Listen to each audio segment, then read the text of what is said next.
Bismillahirrahmanirrahim. Assalamualaikum warahmatullahi wabarakatuh. Alhamdulillah. Allahumma salli ala Muhammad wa ala ali Muhammad. Rabbi firli wa ali walidayya warhamhuma kama rabbayani saghira.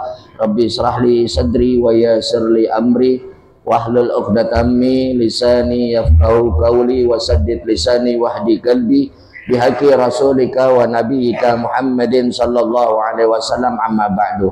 Jamaah majelis taklim Masjid Jamiah Rahman yang insyaallah kita sama-sama dirahmati oleh Allah Subhanahu wa taala. Alhamdulillah kita sudah melewati tanggal 10 Zulhijjah, sekaligus tadi terakhir asar sudah melewati hari tasyrik.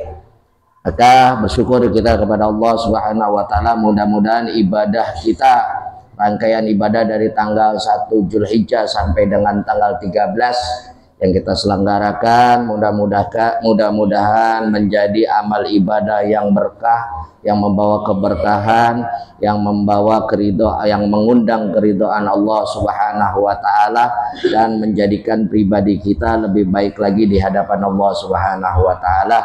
Dan kita doakan juga mudah-mudahan saudara-saudara kita yang sudah selesai nafar sani, sekarang lagi nafar sani di Mina, dan juga mudah-mudahan ini hari terakhir beliau yang menyelenggarakan ibadah haji, mudah-mudahan disehatkan dalam taat ibadah dan disampaikan pulang ke tanah air membawa oleh-oleh haji yang mabrur, haji yang diterima oleh Allah Subhanahu wa taala. Dan kita lanjut rutinitas kita di Masjid Ar-Rahman setiap Senin maghrib sampai datangnya waktu Isya, kurang lebih dengan menggugurkan kewajiban kita mentelaah atau membaca Minhajul Istiqamah, risalah atau kitab yang dibuat oleh Syekh Utsman bin Agil bin Yahya Alawi qala radhiyallahu ankum, halaman 29 udah ya, di bagian tengah 1, 2, 3 10, itu 10 dari bawah. Demikian pula syarat tiada pakai pentungan di dalam suatu pekerjaan seperti minum obat. Ngomong nggak? 10 dari bawah, baris ke 10 dari bawah, halaman ke-29. Bismillahirrahmanirrahim. Sebagai lagi syarat tiada pakai pentungan di dalam lain bulan atau hari buat akad nikah atau buat kawin, melainkan orang yang lagi di dalam pekerjaan haji atau umroh. Dan demikian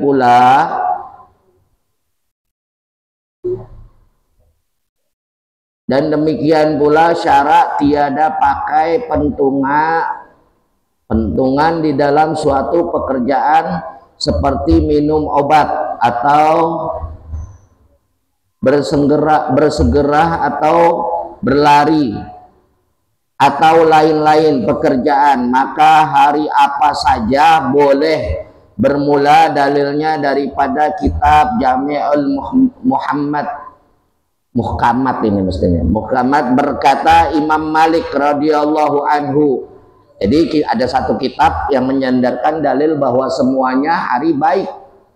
Jadi nggak ada tuh yang harus dimulain dengan segala macam atau segala sesuatu yang kalau kita menyelenggarakan, contoh hajat, contoh ingin walimatus safar, keberangkatan haji dan umroh, harus hari anu, dan harus pakai pentungan atau pakai petasan. Ada tuh ya. Itu enggak ada di dalam syariat, tidak ada, hanya di dalam adat. Selama tidak melanggar maslahat, selama tidak melanggar daripada norma-norma masyarakat yang ada. Contoh mohon maaf lahir batin, ketika maulid mahlul qiyam sering ditabuhin petasan. Kalau secara syariat tidak ada yang mengajarkan demikian secara syariat. Namun secara syiar, kalau di masyarakat itu sudah menjadi tradisi dan tidak mengganggu halayak yang ada di masyarakat situ, ya silakan saja, asal jangan bakar petasannya di dalam masjid. Ya ada kadang-kadang bakar petasannya di pintu masjid, di pekarangan masjid, orang kaget. Bakar petasannya kan giliran asrokol atau giliran mahlul qiyam tuh ya Nabi salam, biasanya banyak tuh yang pada pakai tradisi itu. Atau pengantin, arak-arakan pengantin, besan datang, kudu pakai pentungan, kudu pakai apa itu namanya petasan, pakai hadroh, ya itu bagus saja, boleh saja, hukumnya mubah kalau secara syariat, bukannya sunnah, bukan. Jangan salah, kadang-kadang mengatasnamakan agama merubah hukum, itu hukumnya mubah, boleh selama tidak mengganggu, selama itu tidak bikin gaduh di masyarakat gitu. Kalau memang apa namanya kesepakatan di masyarakat itu udah menjadi hal yang contoh di masyarakat Jakarta, orang nerima besan mungkin ada masih yang pakai nerima besan rombongan besan datang tuh dibakarin petasan sama pengantin perempuannya, disambut kan begitu. Itu palang pintu, itu budaya, kebiasaan, tradisi, jangan disangkut-sangkutin sama syariat. Ini kadang-kadang saking fanatiknya sama budaya dikemas fatwanya seolah-olah karena apa? Karena ada baca sholawat dustur di situ. Sunnah apa namanya? Sholawat dusturnya benar sunnah, palang pintunya bukan sunnah. Gitu. Jangan apalagi bakar petasannya bukan sunnah. Enggak semuanya sunnah. Sholawat dusturnya bagus. Ada tuh kan kalau nyambut pengantin di sini masih dipakai nggak? Agak kali ya, bingung pada sholawat dustur yang mana sih Ustaz? Kalau pengantin mau masuk itu, kalau tradisi apa namanya, ada namanya sholawat dustur. Sholawat dustur itu biasanya kalau dipakai buat apa namanya perayaan pesta, perayaan apa ya, hajat, perayaan hajat. Begitu pengantin mau masuk dibacain sholawat dustur dulu tuh, terus diazanin. Bagus nggak itu? Bagus, boleh. Sunnah nggak? Azan sunnah hukumnya, mengingatkan kita walaupun sesibuk apapun kegiatan kita, mengingatkan kita pada sholat. Teman kadang-kadang sayang, sejuta sayang, pengantin dipakein kayak begituan, waktu johor pada kagak sholat, pada makan, pengantinnya juga lupa sama sholat, kan begitu. Padahal kalau pakai gituan mestinya benar-benar kita ingat kan didusturin dulu di sholawat. Allahumma sholli wa sallim wa barik alaih, Allahumma sholli wa sallim wajid wa adin wa an'im wa tafaddal wa barik bijalalika wa kamalika. Terus pakai lagunya lagu sikah yang narikinnya kori. Habis itu sholawat apa namanya azan, baru deh tuh palang pintu main, kan begitu kalau tradisi Betawi. Kalau tradisi Betawi, mungkin di Jawa juga ada. Di Jawa pakainya mungkin langgam, pakai tembangan kan gitu. Di Jawa Barat ada, di Sumatera ada. Itu budaya, gitu. Jangan sekali-kali dibilang itu sunnah. Bacaan sholawatnya, azannya, iya betul sunnah. Kalau rangkaiannya semuanya itu budaya, boleh diadain, boleh kagak, gitu. Kalau di masyarakat ngerasa kebisingan, kedua belah pihak ngerasa lah udah kelamaan pakai palang pintu segala, jangan pada adat digedein. Itu akhirnya kagak jadi nikah, nggak nyampe kesepakatannya. Dia mau begini, dia mau begitu. Nah, syariat dalam pelaksanaan ijab dan qabul atau sebuah pernikahan itu syariat tidak pernah memberatkan. Agama nggak pernah nyusahin umatnya. Secara syariat 5 rukun nikah. Secara syariat yang pertama apa? Ada kedua mempelai. Yang kedua ada wali nasab dari pihak pengantin perempuan. Jikalau jikalau perempuannya seorang gadis atau belum pernah nikah. Wajib hukumnya ada wali nasab. Wajib. Seorang yang sudah pernah menikah atau janda, ada yang mengatakan wajib ada wali nasabnya, ada juga yang mengatakan seorang janda atau orang yang pernah menikah maka dia bisa mewalikan dirinya dia sendiri. Jadi tidak wajib ada wali nasab, tinggal terserah. Tapi itu semua dari 4 mazhab yang berpendapat demikian adalah mazhab Imam Hanafi. Makanya hati-hati kalau kita nikahin orang, kalau kita jadi seorang amil nikahin orang, lihat dulu pengantinnya mazhabnya apaan. Jangan ngejalanin syariatnya Imam Syafi'i, giliran nikah mau ngambil gampangnya aja mazhab Hanafi. Boleh, karena 4 mazhab itu adalah 4 mazhab masyhur min ahli sunnah wal jamaah. Boleh, tapi ada taklid di situ. Jangan main samber geledek aja. Harus ada taklid. Taklidnya bagaimana? Taklidnya kita merubah mazhab dulu di hari itu. Walaupun ada ulama yang tidak menyetujui akan hal itu. Ketika kita berubah mazhab, harus rangkaian ibadah seterusnya yang lainnya kita ngikutin mazhab tersebut. Gitu. Ini kadang-kadang ngambil enaknya doang, padahal posisinya nggak darurat. Contoh, Imam Syafi'i ketika tersentuh air wudhu itu batal. Kalau kita lagi pergi haji, kita pergi umroh, kita pakai mazhab Syafi'i di Mekah, karena kan tempat kita dikit-dikit nyari toilet, dikit-dikit wudhu, agak kelar-kelar itu tawaf, karena orang jutaan. Maka ditaklid tuh sebelum pakai ihram, ditaklid dulu. Mazhabnya Maliki pun sama. Ketika kita mau menikahkan seorang janda, itu memang ada yang membolehkan, tapi bukan mazhab Syafi'i. Mazhabnya Hanafi yang membolehkan. Maka wajib ada taklid. Rukun taklid itu bayar yang namanya dam, ngeluarin dam atau beras yang dulu sempat kita sebut, mungkin pernah dengar di sini, muter-mut. Diikrar dulu tuh, diikrar dulu, paling tidak amilnya mengerti. Jangan main janda nggak perlu pakai, nggak bisa begitu.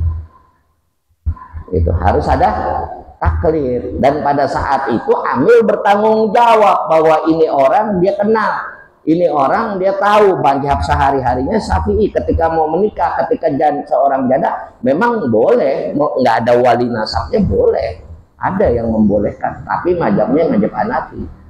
Begitu. Jadi harus ada taklid. Nah, yang ketiga, ada 2 orang saksi dalam bab pernikahan, dalam rukun nikah menurut syariat. Ada mahar yang keempat. Ada kalimat ijab dan qabul. Kalimat ijab diucapkan oleh wali nikah atau berwakil kepada amil atau wali hakim, itu kalimat ijab. Kalimat qabul dikatakan oleh calon mempelai pria. Maka ketika dipenuhi 5 rukun tersebut dalam sebuah pernikahan, menurut agama Islam sah. Cuman sebagai warga negara yang baik, kan ada lembaga, ada kantor urusan agama yang bertugas mencatat sebuah pernikahan. Terus di masyarakat berkembang, kalau nikah kagak di KUA berarti kagak sah. Kebalik. Kalau 5 rukun dipenuhin menurut syariat agama Islam sah, cuman belum tercatat di KUA. Jangan dibolak-balik hukum. Kan jadi masyarakat timbulnya apa? Lebih baik menghalalkan zina ketimbang orang nikah syariat tapi dituduhnya tidak sah dalam sebuah pernikahan. Kenapa? Karena belum tercatat. Ini terutama pasangan-pasangan yang sudah pernah menikah ngambil gampangnya.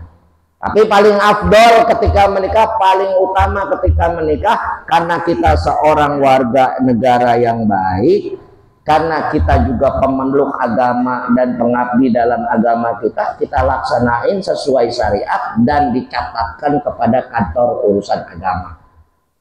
Itu yang paling baik. Jika syaratnya sudah terpenuhi. Kadang-kadang cuman sayang di negara kita itu berbelit-belit proseduralnya, jadi akhirnya orang terbentur. Makanya nih mudah-mudahan deh nanti ke depannya bisa lebih mudah lagi. Sekarang undang-undang pernikahan batas minimal untuk perempuan 18 tahun, betul? 18 tahun ke atas. Nah, gadis kita sekarang, ABG kita kebanyakan 18 ke bawah, sudah banyak yang bablas. Sudah banyak yang bablas. Akhirnya orang tuanya bingung. Karena di KUA masih ditolak. Didiemin terus-terusan dosa, sementara mau nikah di KUA belum bisa, belum cukup syaratnya, kan begitu. Pada akhirnya nikah secara syariat jadi hasud, jadi fitnah di masyarakat, kan jadi serba bingung ini kebijakan gitu. Padahal aturan menikah dalam syariat agama Islam, syarat menikah tadi rukunnya, syarat menikah ketika sepasang calon mempelai ini sudah akil balik, itu sudah punya hukum, bisa jadi wajib, bisa jadi sunnah, tinggal situasi dan keadaannya gitu. Kok bisa jadi wajib?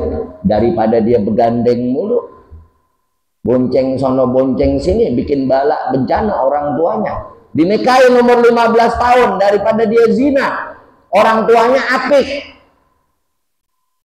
Kalau menurut hukum pemerintah, aturan pemerintah, itu sebuah pelanggaran mungkin. Tapi secara syariat, orang 15 tahun udah head, yang satu calon lakinya 17 tahun, andaikan nih, andaikan. Di pemerintahan, di kantor urusan agama itu kan masih mentok datanya.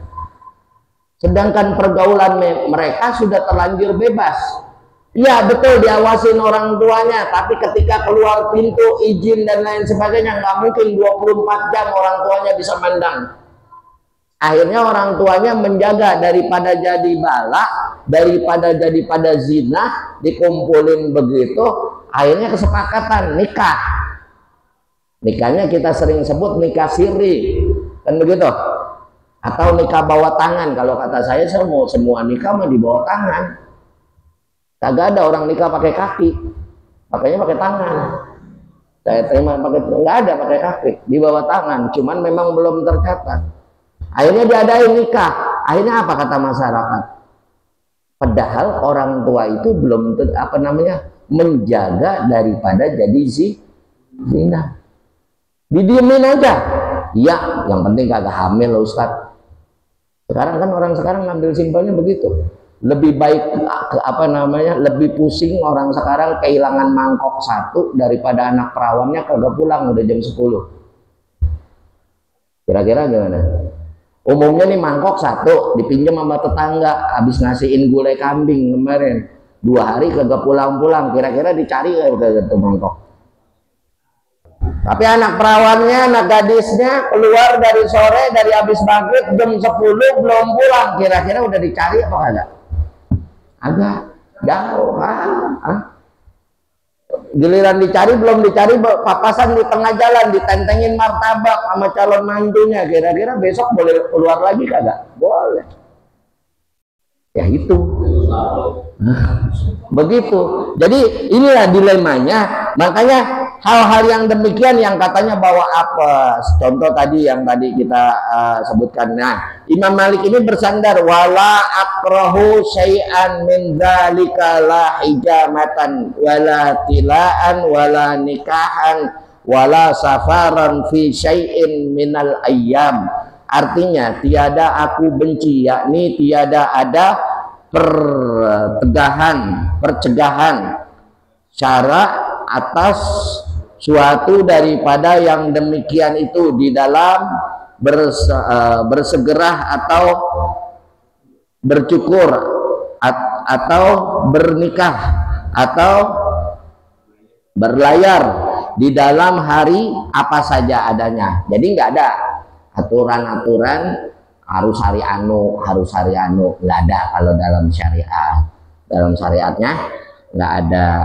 Jadi untuk nikah pun seperti selama tidak melanggar fikih, selama memang sudah di ketentuannya menurut hukum fikih yang tadi saya bilang sudah akil balik, rukun nikahnya cukup dipenuhi, meskipun belum tercatat kita tidak bisa mengejas pernikahan seseorang itu tidak sah.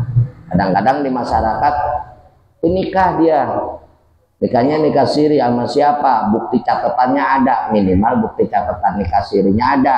Makanya kalau nikah siri lebih baik itu paling tidak ada surat pernyataan nikah, amil siapa yang nikahin, paling tidak di masyarakat begitu ya, paling tidak.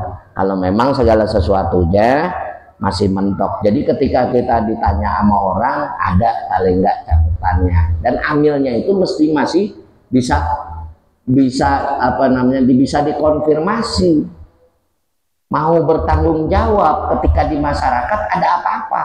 Kadang-kadang ambilnya orang jauh, nikahnya di mana-mana, ambilnya nggak ketawa, ketika dikonfirmasi ambilnya nggak mau tanggung jawab gitu. Artinya tanggung jawab bukan karena menikahkan itu salah, tapi paling tidak kesian ini mempelai yang kadang-kadang dapat hasut, dapat fitnah di masyarakat seolah-olah nikahnya tidak sah. Padahal menurut nikah yang mengesahkan, pasal nikah atau rukun nikah yang nikah yang mengesahkan itu adalah syariat agama Islam, syariat agama masing-masing, bukan catatannya. Kalau catatannya Pak, catatannya saya rasa orang Indonesia paling pinter, beli buku nikah banyak tanpa melaksanakan rukun nikah. Betul apa enggak? Banyak. Kalau tibang beli buku nikah, orang Indonesia paling pinter. Belum tentu menuhin rukun nikahnya gitu. Tapi ya paling afdal ya tadi nikahnya syariat agamanya terpenuhi, tercatat juga begitu. Karena kita selain bertakwa kepada Allah, taat kepada Rasul, juga taat dengan aturan pemerintah. Atiullah wa atiur Rasul wa ulil amri minkum, aturan yang ada di situ. Jadi semuanya bisa selaras, bisa jadi harmonis. Jadi nggak ada kesialan-kesialan mengenai hari apa aja kita mau menyelenggarakan walimatul safar, mau menyelenggarakan walimatul urus, yang tadi saya sebutkan, yang di kitab juga disebutkan dengan hal-hal yang bersifat budaya, jangan dijadikan patokan bahwa itu sebuah kewajiban atau sebuah sunnah yang diajarkan oleh Rasulullah, itu hanya budaya. Juga jangan dialergiin, artinya jangan ditepis itu sebagai budaya. Selama tidak melenceng dari syariat agama Islam, maka hukumnya mubah, boleh gitu. Contoh, mau pakai kuda lumping, kan itu budaya ya, hiburannya. Mau pakai dangdut, boleh. Yang haram dangdut apanya yang haram? Hah? Goyangan. Ya, makanya kalau mau apa namanya, kalau kita hajatan pakai dangdut, bilangin artisnya pakaiannya yang sopan gitu ya. Kalau kagak ya pakai budaya-budaya yang lain lah asalnya itu ya. Walaupun kalau yang sifatnya hiburan seperti itu kebanyakan mudorotnya, apalagi yang sifatnya ada hiburan suara-suara musik, pasti kan kebanyakan mudorotnya, lebih baik jangan. Tapi kalau mau diselenggarakan juga makruh hukumnya gitu. Kalau hiburan-hiburan yang begitu bahkan bisa jadi haram, lebih dekat ke makruh daripada ke mubah gitu. Kenapa lebih dekat ke makruh? Orang kalau dengar musik biasanya banyakan lalainya, apalagi musiknya dangdut. yang nyanyi bajunya kurang bahan, goyangnya udah asal-asalan gitu kan, ya udah makin lupa. Itu makanya banyak mudorotnya, bahkan bisa jadi haram. Yang tadinya malaikat rahmat pada pernikahan itu pada turun ketika ijab kabul, begitu itu pada buyar itu malaikat laknat berganti itu. Naudzubillah, naudzubillah. Makanya gitu. Padahal dalam sebuah pernikahan ketika ijab kabul dikatakan saya terima nikahnya, itu malaikat 1000 malaikat kurang lebih berkumpul dalam majelis itu. Nah, biasanya orang setelah selesai ijab kabul buka prasmanan itu hiburan langsung main. Di situ berganti tuh malaikat azab yang datang. Malaikat laknat yang datang. Kenapa? Padahal sakralnya, sucinya pernikahan, malaikat pada ngedoain buat pengantin ini. Giliran udah selesai, baru 5 menit, 10 menit, udah langsung ditabuhin biduan-biduan yang seperti itu umpamanya. Itu berganti. Maka sebuah pernikahan, kadang-kadang kita bukannya kadang-kadang, doanya kan kita minta sakinah, mawaddah, warahmah, tapi tanpa kita sadarin kita sendiri yang rusak sakinah, mawaddah, warahmah tersebut. Yang namanya sakinah itu adalah ketenangan, mawaddah itu adalah kasih sayang yang timbul dari kedua belah pihak, antara laki-laki dan dengan perempuan, yang membawa ketenangan. Sakinah tadi dengan apa? Dengan rahmah, dengan kasih sayang. Bagaimana bisa timbul ketika habis nikah baru beberapa menit saja sudah malaikat laknat yang hadir di situ di majelis pernikahan tersebut. Kadang-kadang kita kurang apik juga, Pak. Kita pengennya anak-anak kita langgeng, tapi kita doanya banyak, mulut kita, tapi gerakan kita tidak sesuai dengan apa yang kita minta. Maka itu perlu juga kita pikirkan ketika kita ingin mengadakan sesuatu. Perlu juga kita, contoh maulid bagus, baik, tapi ketika mahlul qiyam, daripada beli petasan sampai jutaan rupiah, apa ratusan ribu untuk mahlul qiyam bakarin petasan, mendingan dananya buat yang lain. Betul apa enggak? Cukup aja pakai minyak wangi di dalam. Kalau petasan kan mahal, itu ratusan ribu itu. Banyak tuh. Jakarta Timur, Jakarta Pusat masih banyak yang demikian. Nyambut kiai, nyambut ulama pakai petasan. Gitu. Kalau saya kebetulan sering saya bilang, kalau saya guru-guru saya juga ngajarin begitu, kalau perlu jangan pakai diarak-arak dah.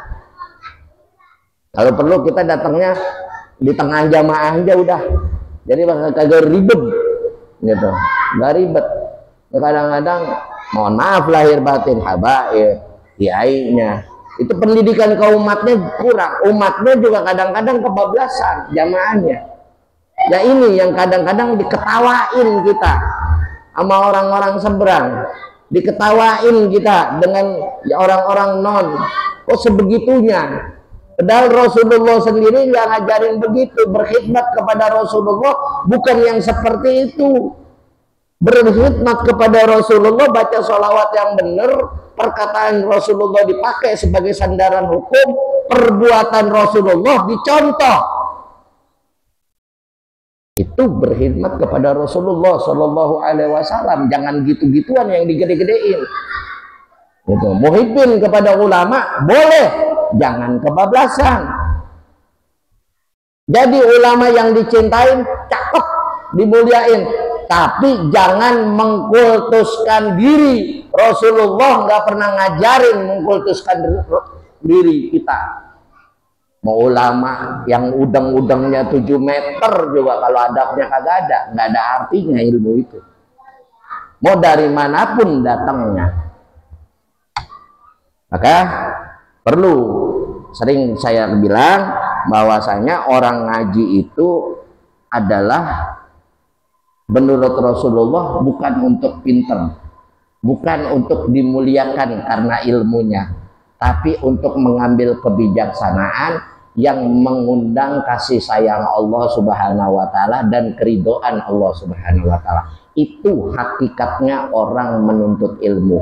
Kenapa Rasulullah ngajarinnya utlubul ilmi minal mahdi ilal lahdi? Kenapa Rasulullah nyuruhnya dari buayan kasih sayang sampai ke lubang landak, sampai ke lubang kubur kita wajib menuntut ilmu?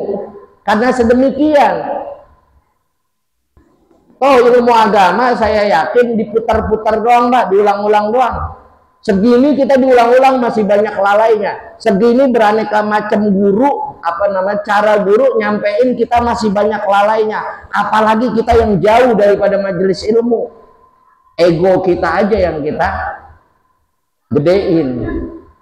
Jadi kita merasa lebih baik dari yang lainnya. Wallahu a'lam bishawab. Ada yang mau nanya? Ada yang mau nanya?